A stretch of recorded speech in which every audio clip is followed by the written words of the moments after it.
Oclocracia o gobierno de la muchedumbre, poder de la turba, es una de las formas de degeneración de la democracia. El término fue acuñado por Polibio, historiador griego, en su obra Historias, escrita en torno al año 200 a.C. Polibio desarrolló su propia teoría de la anaciclosis, basándose en las tres formas de gobierno aristotélicas y sus correspondientes formas impuras, sustituyendo la demagogia como forma degenerada de la democracia por el nuevo concepto de oclocracia. Polibio, en su teoría anaciclosis, describe una sucesión cíclica de 6 regímenes políticos, cada uno de ellos mutando en el siguiente. De esta manera, la monarquía muta en tiranía, la tiranía muta en aristocracia, la aristocracia muta en oligarquía, la oligarquía muta en democracia, la democracia muta en oclocracia y la oclocracia muta en monarquía, cerrándose de esta manera el ciclo. Para Polibio, los regímenes oclocráticos no representan los intereses del pueblo. Los oclócratas no buscan el bien común, sino que tratan de mantener el poder a través de la legitimidad obtenida por medio de la manipulación de los sectores más vulnerables e ignorantes de la sociedad. La oclocracia, en este orden de ideas, es consecuencia de la demagogia y fruto de las emociones irracionales con las que el gobernante trata de incidir en las decisiones de los ciudadanos. La oclocracia se nutre de los prejuicios, de las ilusiones y reivindicaciones. Los oclócratas requieren, para conseguir sus objetivos, del control de los medios educativos y de comunicación. La oclocracia produce una falsa ilusión de que el régimen obedece a la voluntad popular, sin que los ciudadanos comprendan que dicha voluntad, si proviene de la desinformación, no existe. La democracia requiere del conocimiento, la oclocracia se nutre del rencor y la ignorancia. La oclocracia, según Polibio, se caracteriza por 3 fenómenos. Primero, un tipo específico de violencia denominado desde la antigüedad ibris y caracterizado por una violencia específica, anárquica. En segundo lugar, la ilegalidad o paronimia que se asienta sobre la violación reiterada de la ley y su consecuente neutralización de la justicia. Por último, lo que clásicamente se ha denominado la tiranía de la mayoría, que pretende sustituir la democracia representativa mediante un sistema plebiscitario. Es una equivocación fatal creer que la democracia está presente en la movilización agresiva, desordenada e intimidante de la muchedumbre, grande, mediana o pequeña. Incluso si fuera pacífica o silenciosa, tampoco sería una genuina expresión democrática. La diferencia es muy sencilla. Mientras la democracia es el gobierno del pueblo, la oclocracia es como tiranía del gentío, de la turba. La primera es legitimadora de la voluntad general. La segunda es una degeneración de la democracia. Cuando estamos en democracia, el pueblo tiene o cree que tiene la voluntad legítima para autogobernarse, pero ese gobierno puede verse influenciado por la voluntad confusa e irracional de cada individuo, y por lo tanto el pueblo carece de capacidad para el autogobierno. En otras palabras, Polibio expresaba que, como pueblo, quizás no estamos preparados para decidir sobre cuestiones políticas, económicas y administración pública. La oclocracia se presenta como el peor de todos los sistemas políticos, es el último estado de la degeneración del poder. Bajo una oclocracia no queda más que a esperar al hombre providencial, el mecenas ansiado por el pueblo, que lo reconduzca a la conquista del poder popular. Ejemplos históricos fueron la subida al poder de Hitler, de Mussolini en Italia o la llegada al mando de Stalin en Rusia. En el desarrollo de este propósito popular emergen fanatismos y sentimientos nacionalistas o ultraidealistas exacerbados.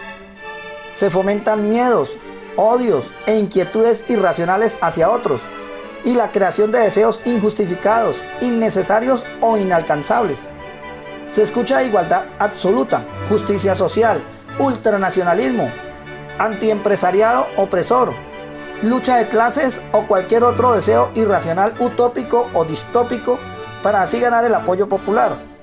Todo esto frecuentemente mediante el uso de la oratoria, la retórica y el control de la población o grupos controlados de la misma. Una vez explicado todo esto, hay una serie de dudas que debemos plantearnos. La primera, ¿es la autocracia una forma de democracia extrema? La respuesta es, según la perspectiva de cada uno. Es decir, si se celebra una manifestación o se realiza un paro por cualquier decisión política, algunos pueden pensar que el pueblo se ha movido por los intereses de un individuo concreto y que actúa irracionalmente. Sin embargo, la parte manifestante pensará que está en su legítimo derecho de hacerlo y que está ejerciendo la democracia. Esto está relacionado con el concepto de argumento ad populum, una falacia que implica que un argumento o afirmación no tiene por qué ser verídica solo porque esté respaldada por la supuesta opinión de la mayoría. Segunda duda, ¿cómo podemos evitar la autocracia? La respuesta podría ser fortaleciendo la autoridad del gobierno, escogido democráticamente por la población. Sin embargo, dar demasiado poder a un gobierno podría degenerarlo en dictadura. Por lo tanto, debemos pensar en cuáles son los límites que debemos otorgar al poder establecido. Además, los grandes grupos sociales deben salir del estado de pasividad generalizada y que no participan o no se hacen sentir, sea por conformismo, apatía o por miedos fomentados por el grupo autocrático. Tercera duda, ¿cuándo se transforma la democracia en autocracia? Varios filósofos, entre ellos Rousseau, señalan que se degenera de democracia a autocracia cuando la voluntad general cede ante la voluntad de unos pocos.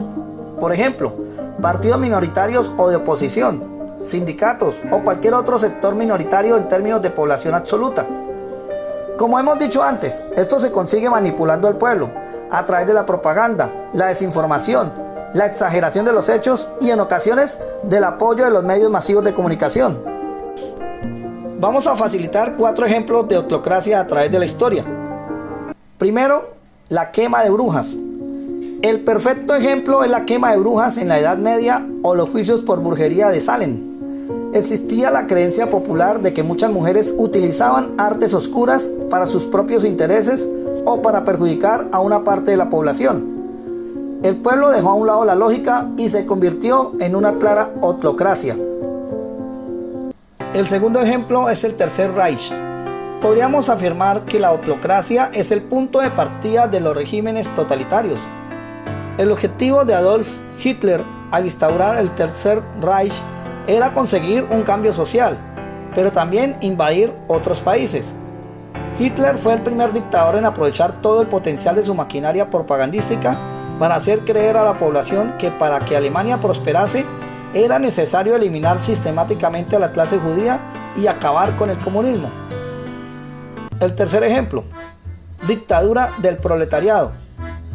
De la misma forma, podríamos decir que la Rusia comunista y por lo tanto el comunismo en su totalidad es una forma de autocracia. Unos pocos individuos con unos intereses concretos convencen al pueblo para que elimine la burguesía e instaure la dictadura del proletariado. Es fácil que ese proceso se lleve a cabo de una manera irracional. Cuarto ejemplo, sociedades extremistas musulmanas. La autocracia está presente en muchas sociedades modernas y un claro ejemplo lo encontramos en algunas sociedades musulmanas que siguen dogmas y creencias faltas de toda lógica. En este sentido, la sharia o lapidación de las mujeres adúlteras e infieles sigue siendo una realidad, cuando entra en conflicto directo el sentido común o el propio instinto de supervivencia como especie. Para evitar llegar a la autocracia, urgen verdaderos y entregados líderes que abran los ojos a la gente y sobre todo, que no se dejen seducir por los encantos del poder. Juntos haremos más y mejor. El consenso de voluntades, ideas y energías es lo único que hará el mundo mejor que tanto soñamos y necesitamos. Es hora que encendamos las alarmas cada vez que alguien nos invite a la discordia. La sociedad debe recobrar el valor y los valores dejando de lado a los vendedores de humo y encantadores de serpientes. Debemos entender que la mejor forma es apoyar a los más preparados, idóneos, honestos y valientes para que combatan los engaños del populismo y generen la verdadera prosperidad y felicidad que el pueblo ansía. Que desde el principio el elegido entienda que estará en un empleo no vitalicio, que será un empleado de la ciudadanía y no un caudillo todopoderoso, corrupto y vengativo.